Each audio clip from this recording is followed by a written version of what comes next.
சென்னையின் முக்கிய ரயில்கள் ஆம்பூர், வாணியம்பாடி உட்பட தமிழ்நாட்டில் 38 ரயில்களில் நாளை முதல் விரைவு ரயில்கள் நின்று செல்லும் என ஒன்றிய அமைச்சர் எல் முருகன் தெரிவித்துள்ளார். கோயம்பேட்டில் செய்தியாளர்களிடம் பேசிய அவர், தமிழ்நாட்டிற்கு ரயில்வே நிதியாக 6000 கோடி ரூபாயை ஒன்றிய அரசு ஒதுக்கியுள்ளதாக தெரிவித்தார்.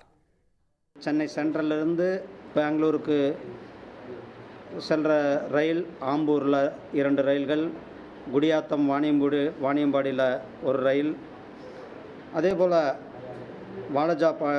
வாலஜா ரோடு,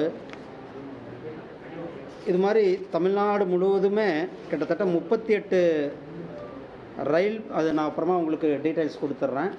38 ரயில் நிலையங்களுக்கு மக்களினுடைய கோரிக்கை, அந்த கோரிக்கையை ஏற்று 38 ரயில் நிலையங்களில் சில ரயில்கள் நின்று செல்கிற அளவுக்கு அந்த உத்தரவானது நமக்கு வந்திருக்கிறது.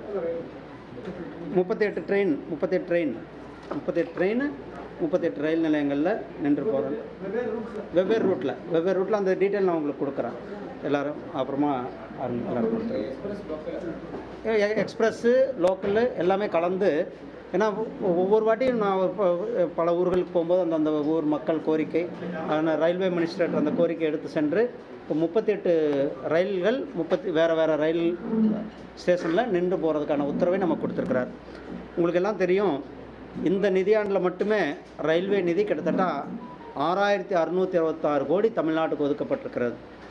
இது 2009லேருந்து 2014 யூபி அரசாங்கம், திமுக காங்கிரஸ் கூட்டணி அரசாங்கத்தில் ரயில்வேக்கு ஒதுக்கப்பட்ட நிதி, நான் சொல்கிறது அந்த 5 ஆண்டுகளுக்கு ஒதுக்கப்பட்ட நிதி வெறும் 879 கோடி ரூபா, தமிழ்நாட்டுக்கு 879 கோடி ரூபாய்.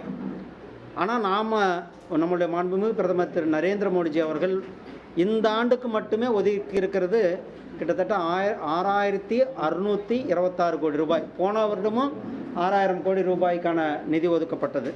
இது ரயில்வே நம்ம இன்றைக்கி பார்க்குறோம். ரயில்வேனுடைய தரம், ரயில் நிலையங்களினுடைய தரம், கிட்டத்தட்ட 77 ரயில் நிலையங்கள் அமிர்த் பாரத் திட்டத்தின் கீழே ரயில் நிலையங்களை மேம்படுத்திக்கிட்டு கொண்டிருக்கிறோம். நம்ம சென்னை எக்மோர் ரயில் நிலையம் மட்டுமே 800 கோடி ரூபாய் செலவில் ஒரு பிரம்மாண்டமான சர்வதேச தரத்தில் ஒரு விமான நிலையத்திற்கு இணையான ரயில் நிலையமானது பணிகள் நடந்து கொண்டிருக்கிறது. அதே போல் கிட்டத்தட்ட 2587 கிலோமீட்டர் நீளத்திற்கு 33,467 கோடி ரூபாயில் ரயில் பாதைகள் அமைக்கும் பணி நம்மளுடைய தமிழ்நாட்டில் மட்டும், நான் சொல்கிறது இல்லாமல் நம்ம தமிழ்நாட்டுக்கு மட்டுமே இந்த பணியானது நடந்து கொண்டிருக்கிறது.